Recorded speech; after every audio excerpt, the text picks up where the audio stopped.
Thanks to everyone for being here. If you're not familiar with Wednesday Women, we are a group with a mission to amplify extraordinary women executives. And that manifests in a movement which celebrates women execs and a membership that supports the women execs themselves. And it's very important to us to bring the topics that especially women executives want to be talking about to light, to create interactive discussion, to hear from the experiences of others, and really to support each other in thinking about these important topics. So today, we have a topic that I get very, very excited about, and sometimes we push to the back of our plate. We are here because as leaders, our most valuable gifts aren't always wrapped in paper, right? It's the time that we invest, it's the expertise that we share with others, and it's all the resources that we bring to bear, not just as people, but as the professionals that we show up at. And so in this conversation, our plan is to explore how executives can give their time, their resources with intention. And that means serving on boards with purpose. That means making smarter philanthropic contributions. That means measuring the impact of your contributions, not just throwing things into the ether. So let's talk now about how to kind of align your leadership, your capital, and the commitments that you're making to these causes to make this giving season a smarter one than you've ever had in the past. We are very, very honored that our presenters here today are Emily Harper and Jessica Gibbs. They come to us from a Wednesday Women partner. They've been a great partner of ours for a long time, but Monument Wealth Management is a fantastic firm with women partners, setting the tone for this incredible space that we should all be thinking more about. And they've decided to share a lot of their expertise today in a way that's hopefully very interactive and very digestible. So I would like to encourage everyone as we go along, please use the chat to drop questions you have along the way. You can also drop thoughts or context that you've seen. Feel free to contribute to the discussion in that way. Emily and Jessica will be presenting kind of start to finish, and then we will open it up for a very interactive discussion. So I will keep an eye on the questions. Please put them there as we go. Once again, for anyone who just joined, if you'd like to welcome yourself to the group, please go ahead and put your name, your location, where you're dialing in from, and then a charitable organization that you love.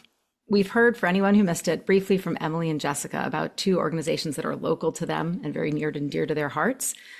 But I'm going to ask them to speak now from their deep expertise in the field of financial and wealth management. I'd like to introduce them properly before we get started. Emily Harper is Chief Strategy Officer and partner at Monument, of course. She has her MBA from Darden School of Business and loves helping clients with, wait for it, tax planning. Yes, she does. She eats it up. She also enjoys traveling and playing with her two mischievous chocolate labs, Rory and Rosie. Jessica Gibbs. There's Jessica, say hi. She is the Chief of Staff and partner at Monument Wealth Management, of course. She is passionate about helping her clients transfer their wealth and values to future generations. That hits me deeply, the thought about passing things on. And to achieve their philanthropic goals, which is a big part of what we're going to chat about today. She also loves being a mom to her two young boys who make sure there is never a dull moment. Just to let you know up front, you can connect with Emily and Jessica on LinkedIn, or they also host an incredible podcast called Between Sips, Where Money Meets Meaning. It's on Apple and Spotify, and it's fantastic, and they get real. So highly recommend finding them there as well. One more reminder for those who've joined, please put your questions or comments into chat. We'll be watching it and then moving into an interactive discussion toward the end of the session. But I'd like to begin by giving it to Jessica, who's going to do a brief disclosure because we are talking financial things. So that's very important. So Jessica, take it away. Thank you, Melissa. And thanks everyone who's put your favorite charities in the chat. I've loved sort of like seeing off to the side what people support. It's one of my favorite parts of talking about charitable giving. So yes, before we start, as you can imagine, financial services is a highly regulated industry. So we wanted to preface our presentation with some important disclosures, including that no portion of this presentation serves as receipt of or substitute for personalized advice. Copies of Monument's disclosure documents are available on our website, and please see additional important disclosures at the end of this presentation. So with that, I'm actually going to turn it over to Emily. Great. Thank you, Jessica. And thank you so much for all being here today for this topic. When we think about giving with intention, I always like to start with why we give. There's a lot of different motivations for giving, and in years of working with people who give And even just thinking about my own giving and how Jessica and I talk about giving, there are common themes that tend to emerge when we talk about why we give. And these motivations for giving aren't mutually exclusive. In fact, over the past couple of years, I've wanted to get more intentional with how I give and how I think about these four individual motivations as kind of buckets for creating a balanced portfolio of charitable giving that really fills my cup and I think aligns with a lot of what we've learned over the years. So, one big thing is just expression of values and beliefs. So, for many of us, giving is one of the clearest expressions of who we think we are and what we care about as people. And it's generosity becoming a way of aligning our actions with the things that we believe in. Now, there's also an element of gratitude. For so many of us, we didn't get to where we are without some kind of support from others or opportunities that impacted our lives in meaningful ways. And a lot of us want to extend those same opportunities outwards. So it's again turning gratitude into action. And I think there are so many studies that link gratitude to joy. So it's no wonder that this kind of giving in particular feels really good to so many people. You know, there's also a motivation of wanting to be connected to others or have some sense of belonging. In many cases, we give because we might be part of a group or we feel connected to something, whether that's our university or our local community where we live, or just a cause that we feel a personal affinity with, or people we feel a personal affinity with. And last but not least, shaping outcomes and making a difference. A lot of people give because they want those contributions to create some kind of change or improved outcomes with some kind of measurable impact. You see challenges and you believe that an organization can make a positive difference and make things better. So these are just a few reasons why we give. They're not the only reasons. And I'd be remiss if I didn't say there are tax savings that are a big reason for why people might give as well. As advisors, we do see a lot of that. And we will talk about the financial aspects of giving a little bit later in the presentation. We intentionally didn't have this on the slide because Jessica and I are both big believers that tax savings are a benefit, but they shouldn't be the driving reason for why we give. So we really wanted to pull these reasons up to the front. And the ways that we give, the currencies that are available to us, those also go beyond just financial as well. So we'll cover these three key currencies today, a little bit later in the presentation: time, talent, and treasure. Now, similar to our reasons or motivations for giving, these currencies aren't mutually exclusive either. The ways that we give are often a combination of these currencies. So just very high level, time, this is showing up in a meaningful way and it's very simple, but it's often overlooked. As busy executives, our time is incredibly valuable. So this is a really valuable currency that we can use to give.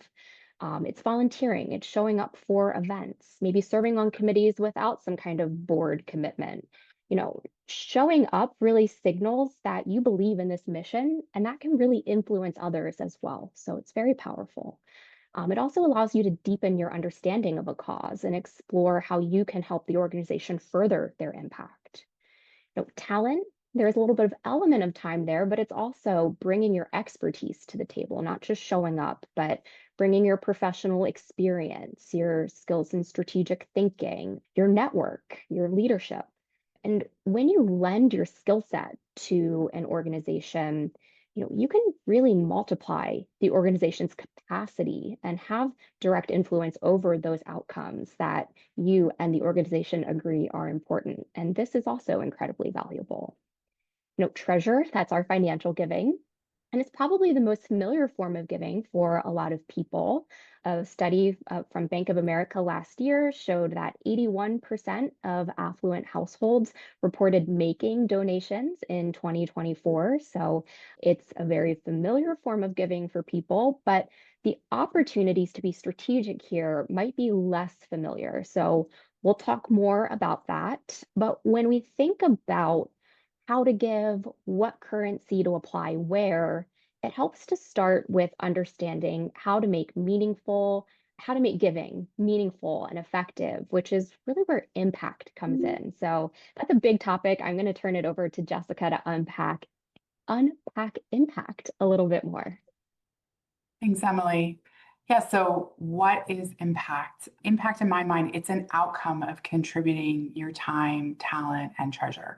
There isn't a clear universal measure. It is in the eye of the beholder, and it's informed by what matters most to you. So, to that end, I love this quote that's on the screen here: what you appreciate appreciates.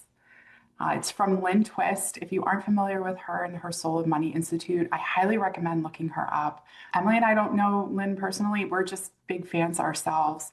And this quote in particular has always stuck with me because impact starts with being thoughtful about what you hope to achieve and how you plan to get there. You should not be giving to charity and expect no impact in return. One philanthropy advisor I know, she described this as stupid giving. So just know that the ultimate impact that you're seeking to achieve may take a short amount of time if you are supporting like a direct services organization, for example, or it could take years or decades if you're supporting an advocacy or research organization. But making that ultimate impact is based on a lot of small steps of impact that move the needle over time. So when we talk about assessing impact, you really want to develop a feedback loop between yourself and the organization. And by that, I mean one where they are continuously showing you evidence of progress that your time, talents, and treasure is supporting. And unlike your investment portfolio, where you can look at that bottom line rate of return, there isn't a universal measure for impact. However, the organization that you're supporting, they should be monitoring a range of short-term and long-term indicators related to advancing its mission. So just for example, a children's museum, will be tracking things like number of visitors and surveys of parents and children. But a youth organization that's seeking to impact the life trajectories of those that it serves is going to need to track things like education, employment, and financial stability over decades. So in addition to those quantitative evidence of progress that is unique to the organization and its mission it's trying to achieve, you should really also look for individual stories of impact. And by that, I mean stories of the people and the organizations who were helped. For me personally, I've given to a lot of community foundations after natural disasters. And I think it's really compelling when I get communications months later telling me how the money in the disaster fund was spent and who was helped. But I also know that how I view these updates is informed by my personal beliefs and values. I personally value working one-on-one with people. So stories to me are strong evidence of, a quote unquote good result. In addition to these type of specific impact communications or even an organization's website, I highly suggest reading the organization's annual report. This is something that most organizations put out every year and has a lot of great information in it about impact and achievements from the past year. And, also have conversations with the development staff. This is their job to connect donors with the organization's missions and priorities. I can tell you from experience, having started my career in nonprofit fundraising, if you reach out to them and say, I'd love to talk more about the organization and what you're doing, they'll be thrilled to talk with you. So don't hesitate to reach out. Also, getting involved with boards and committees because you get a lot deeper insight into what's going on inside an organization when you donate your time and talents. And lastly, I just want to highlight that I would also look at partnerships this organization has had with other organizations, because I think that's such a powerful tool for enhancing impact, is basically when two organizations partner up to reach even more people. But if I were sort of say my bottom line when it comes to assessing impact, in my opinion, you should not expect proof of impact for your specific gift. And I don't think you should expect precision from the organization.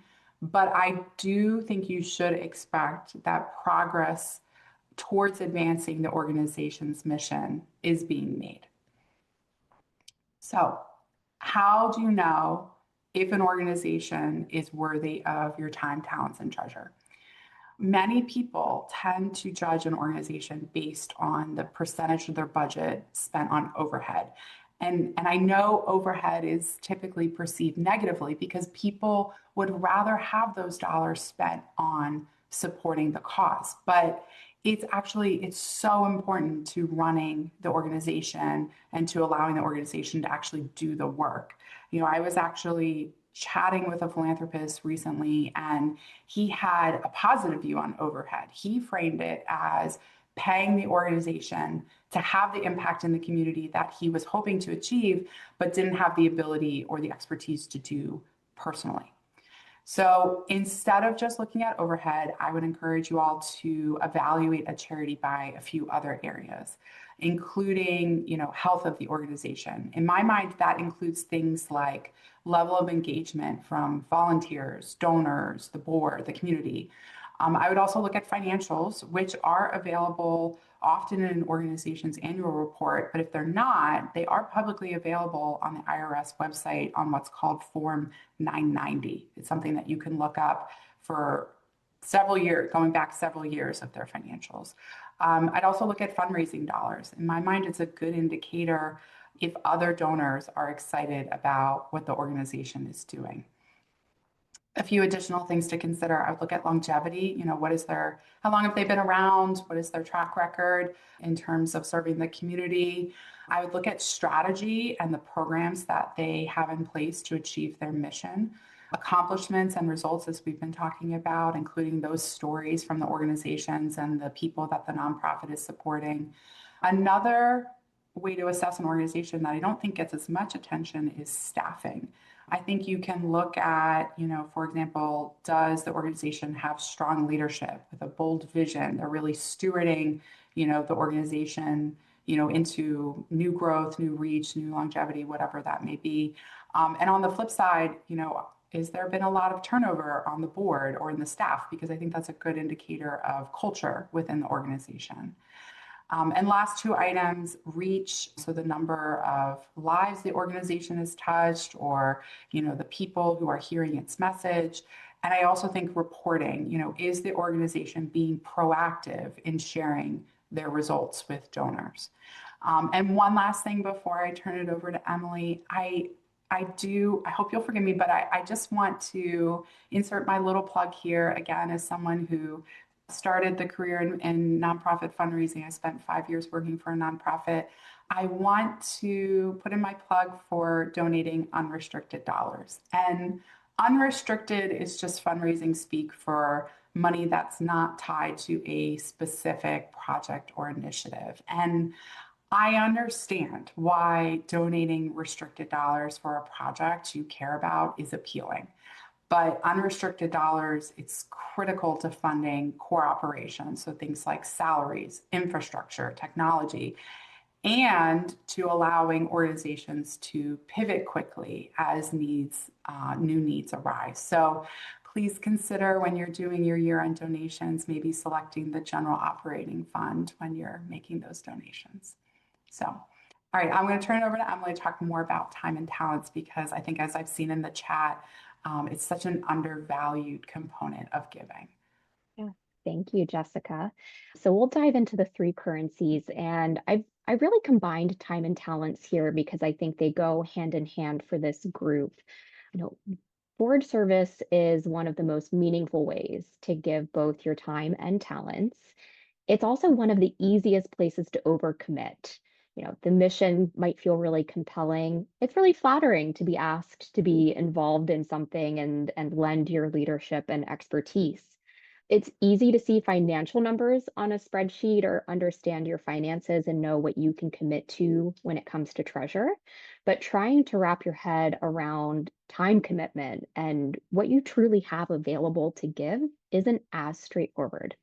So if you're considering board service or it's something of interest to you, I like to use a 5 question framework as part of the decision process to make sure that you are making, decisions with some intentionality behind it. So first and foremost, are you passionate about the cause and does it align with your values? We've heard from countless people that passion is really one of the most important things when it comes to the value that they feel they can deliver to an organization as a board member. Your role on a board is not just to guide the organization, it's also to advocate for it and ideally raise funds for it. So your heart really has to be in it. And if it's not, it might be best to politely decline and reserve your time and talents for something where you really feel passionate. If you do feel really passionate about the cause and you're continuing on in your consideration process, think about what skills you can bring to the table. Research who else is on the board, what's their background, what skills do they have that are already represented on the board. Talk to the president of the organization to understand what their strategic priorities are for the organization and how your skill set could be used.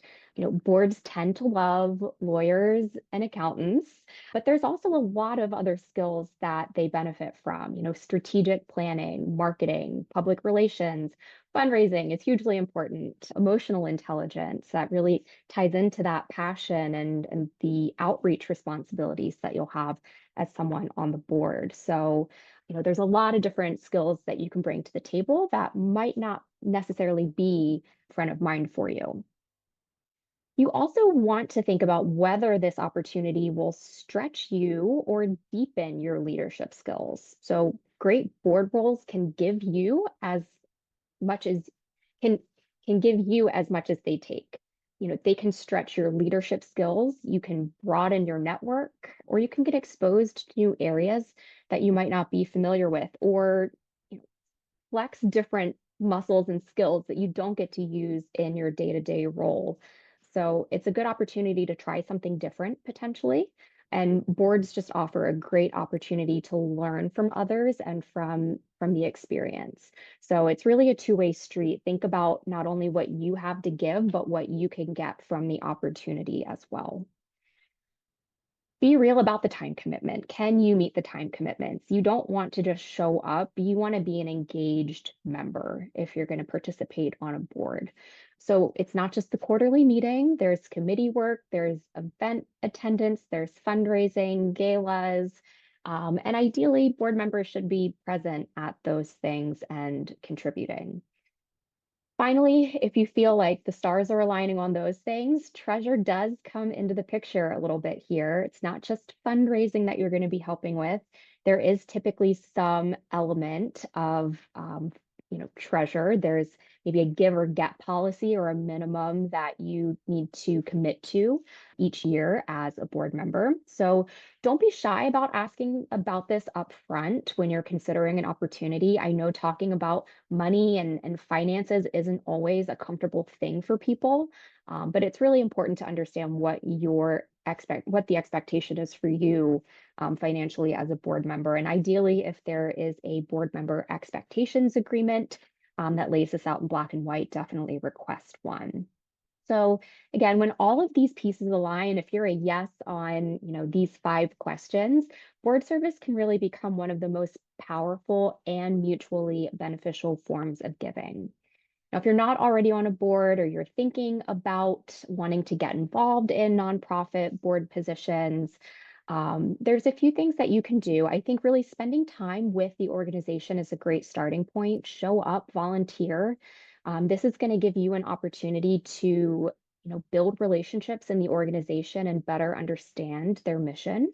And that will make it more apparent to you what you have to bring to the table. It also signals interest, signal interest not only within the organization, but also to friends. Leverage your network. See what boards they're on, what kind of skill set they're leveraging and what they're learning from their board experience. They likely know other people on boards and what kind of positions are open or what boards are looking for new members. So definitely signal that interest broadly if you're interested in a board. And I'll just reiterate something that I have heard from so many people. A lot of us might think, well, what do I have to offer when it comes to serving on a board?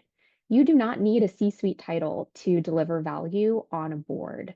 You know, Organizations are thrilled to have board members who are passionate about the cause, who want to be involved, and who can commit to sharing their time and talents in a meaningful way. So don't let these kind of perceived barriers stop you from pursuing board membership if that's something that you're interested in.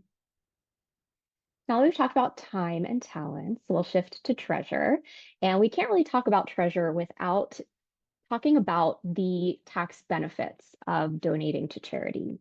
So donating money to charity can be mutually beneficial in the form of tax savings for you, but again, this should be treated as a benefit, not your primary motivation for giving.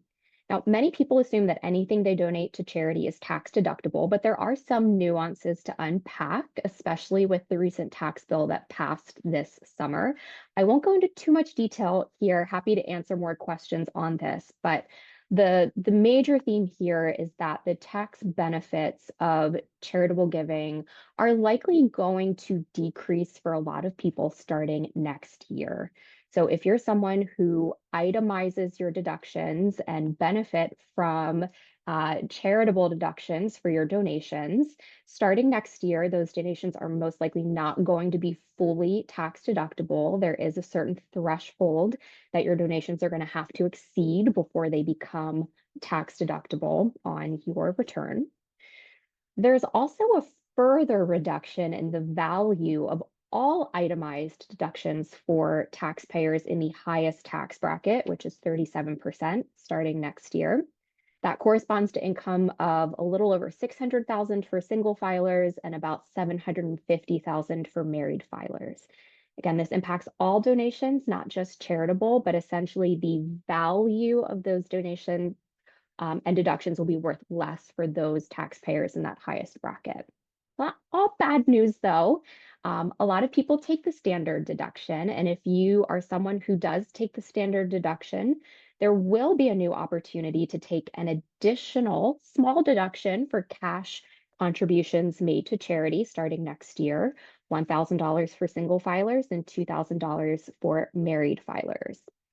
Now, depending on the kind of donation that you make to charity, and we'll talk a little bit more about this, outside of these provisions that are specific to the tax bill that just passed, there's always been limitations on how much of a gift you can deduct in one single tax year based on whether you're donating cash or if you're donating appreciated stock. So if you've donated more than you can contribute in one single year based on your adjusted gross income, you can continue to carry forward the deduction into the next 5 tax years, meaning you don't lose the ability to benefit from that gift. You can continue to take deductions in future tax years, but again, going forward after this year, those deductions will be subject to those new provisions from the tax bill. So really tricky tax planning around charitable giving through end of year and into next year.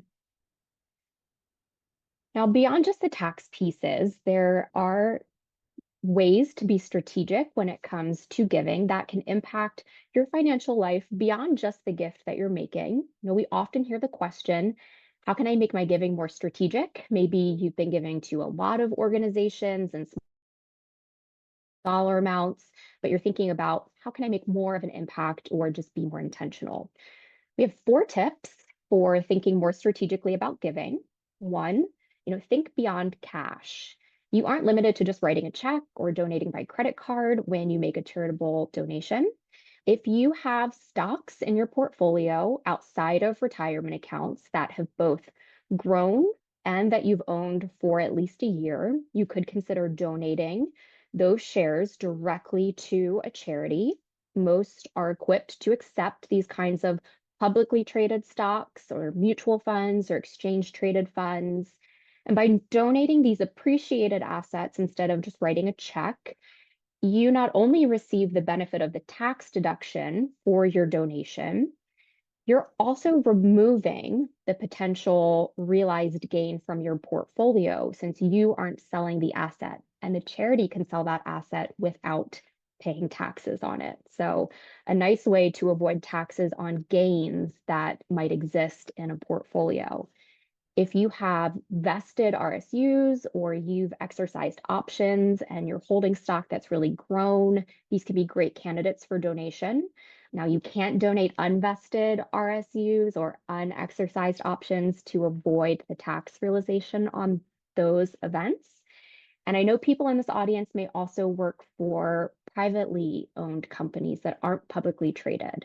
Now, donating this kind of stock is a little bit trickier. A lot of organizations aren't equipped to accept these kinds of donations of illiquid assets, but there are some solutions that we'll talk about momentarily. And if you're thinking about donating stock, just keep in mind that 30% adjusted gross income limitation for the amount that you can deduct in a single tax year. Now, another strategy could be bunching so that you get the maximum tax deduction possible for the gifts that you're making. So for a lot of people, it can be difficult to get over that standard deduction every single year, especially with the interplay of the value of different deductions. So if you're someone who takes the standard deduction, even though there is that new benefit of the small deduction, you might want more bang for your charitable bucks.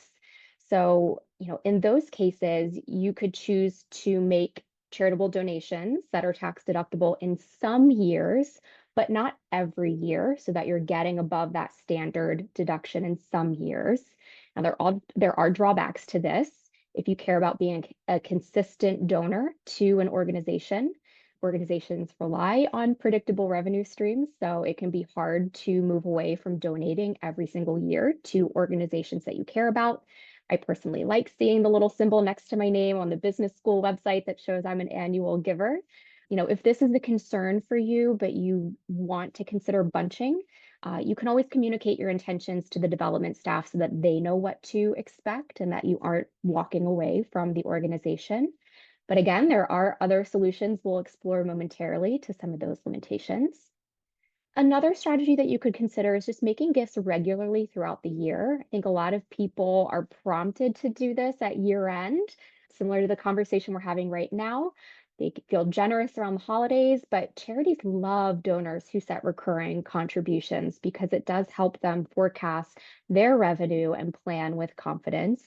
And it can also be beneficial to you if you want to be generous, but you don't want to part with a big chunk of cash all at once. By spreading out your gift and making monthly contributions, it can feel a little bit more manageable. You won't forget to do it when life gets busy at year end, and it lets you spread that cash impact out. Our fourth strategy we're going to spend a little bit more time on and go deeper because it is something that we do see so many successful people leverage, which is donor advised funds. And donor advised funds can be a great challenge to some of the limitations that we've highlighted with other giving strategies. And I'm going to let Jessica break this down in more detail. Yes. So as Emily said, we really like donor advised funds because it's a solution that we've seen many successful people leverage when they want to control their tax planning around charitable contributions, but they don't want to commit to giving a large sum of money to any one organization all at once. So a donor advised fund, it's a vehicle for donating money to charity. So you set up your own fund with a donor advised fund sponsor. You put money into your donor advised fund. It's an irrevocable gift. You can't take it back. But when you put money in your donor advised fund, you're eligible for a charitable deduction at that time, just like if you were to give money to any other charity directly. And once the money is in your donor advised fund, you can choose how to invest the funds And the donor advised fund money grows tax-free, which could potentially mean more money that you can donate. And then when you're ready to make a grant to the charity of your choosing, you recommend the grant to the donor advised fund sponsor, and they distribute the money from your fund to the charities that you've recommended. And you can do this over time on a schedule and in the amount that works for you and your giving goals. And so successful people often use donor advised funds when they expect to have a high income year. Maybe you've had RSUs that have vested at an elevated share price, or you exercise options. We've also seen this a lot with business owners who are experiencing a liquidity event. Maybe there's a sale or they receive an earnout payment. The benefit, again, is that you can get a large tax deduction in the year that it's most impactful for your taxes, but without that pressure of making a substantial donation to a specific charity before year end. Because when you're making a large gift, you don't want to be in a rush. You want to be intentional about where you're giving your money and why. There's a lot of benefits to using a donor advised fund that Jessica's covered. You aren't limited to just one contribution. It's something that you can add to over time. So it really helps with those bunching strategies where maybe you want to make large donations for tax purposes, but you still want to support charities on an ongoing basis.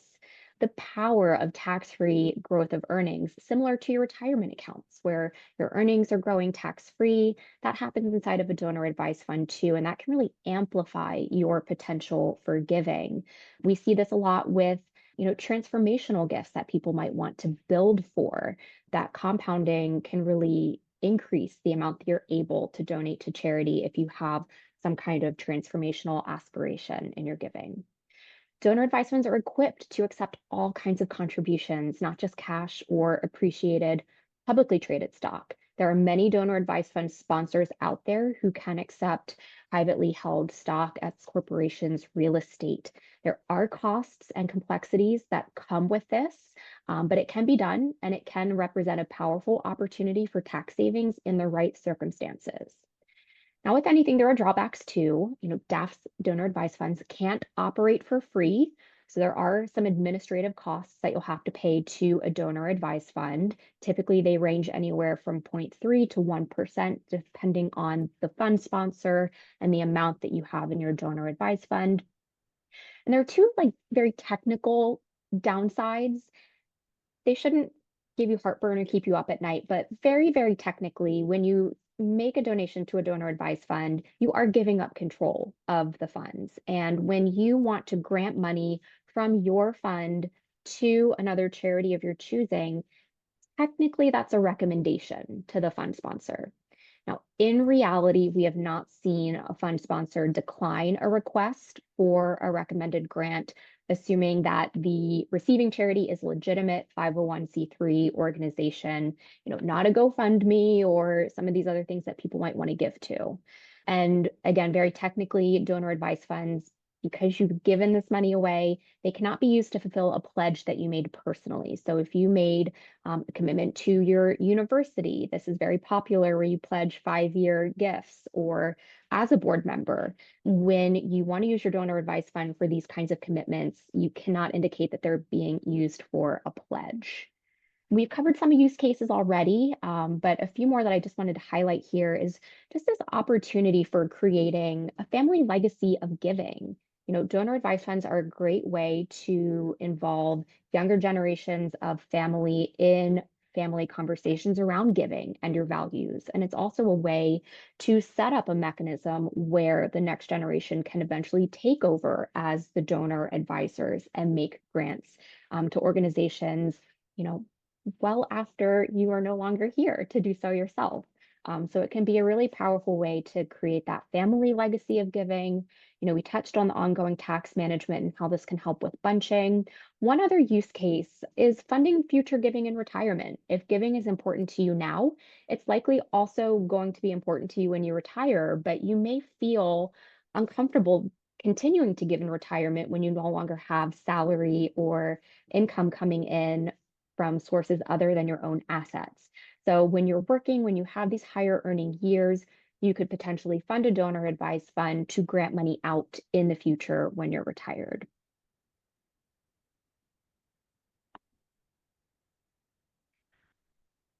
So with that, we know there's a lot to digest. Emily and I love chatting one-on-one with people, so please don't hesitate to reach out to us if you want to talk about your own personal giving.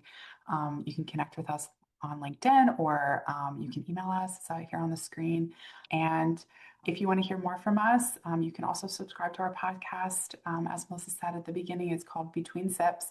We talk about a lot of different questions that smart, successful people have when it comes to their wealth, but specifically related to charitable giving, we have episodes about donating shares of a privately held company to charity, if that's applicable for anyone here.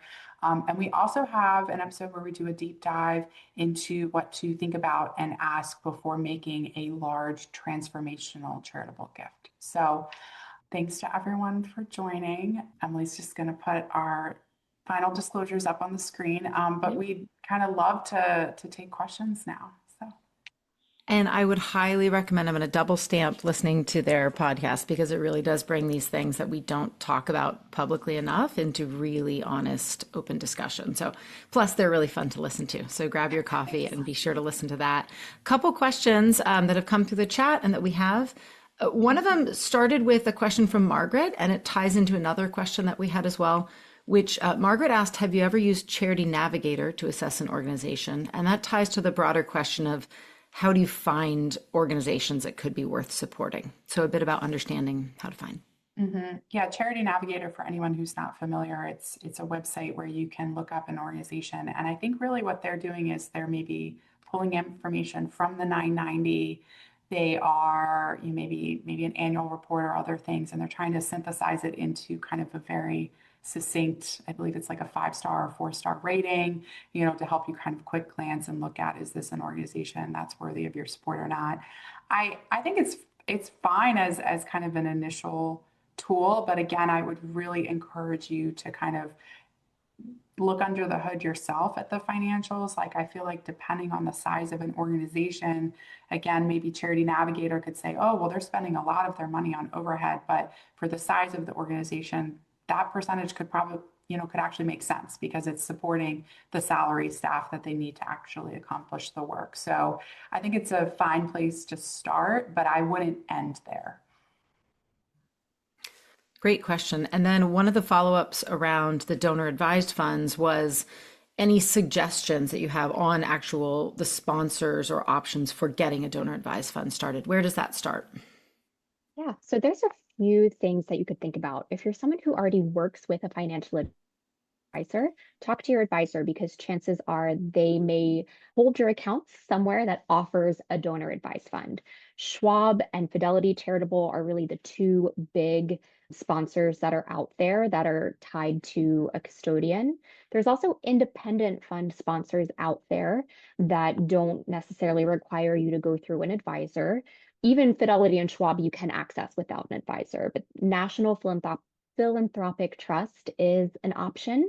They're an independent donor advised fund sponsor. They are on the higher cost end, though, especially for smaller donor advised funds. I think their fee structure is a little bit higher than something that you'd find at Fidelity or Schwab. Vanguard's another one. Another underutilized option is community foundations.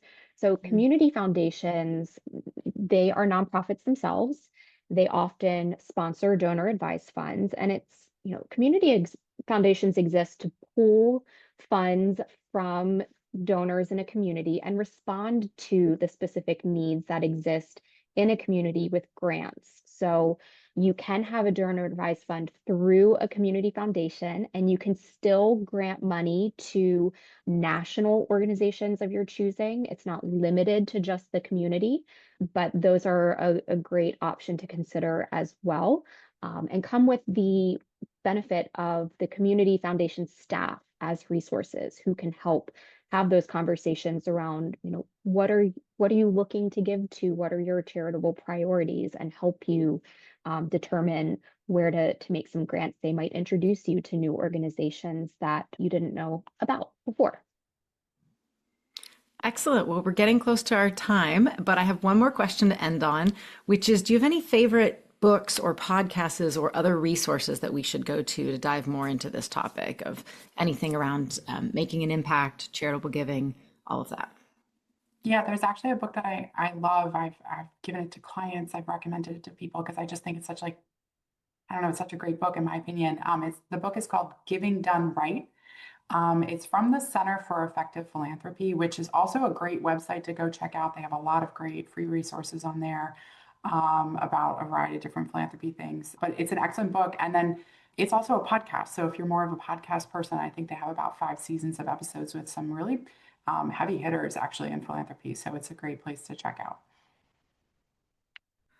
Excellent. Well, we want to keep everyone on time. So again, a huge thank you to Emily and Jessica from Monument Wealth Management. They are such a pleasure to have, and thank you for sharing your expertise today. Thank you all. Have a wonderful day. And please connect with Emily and Jessica and, of course, Wednesday Women online later. We'll see you around.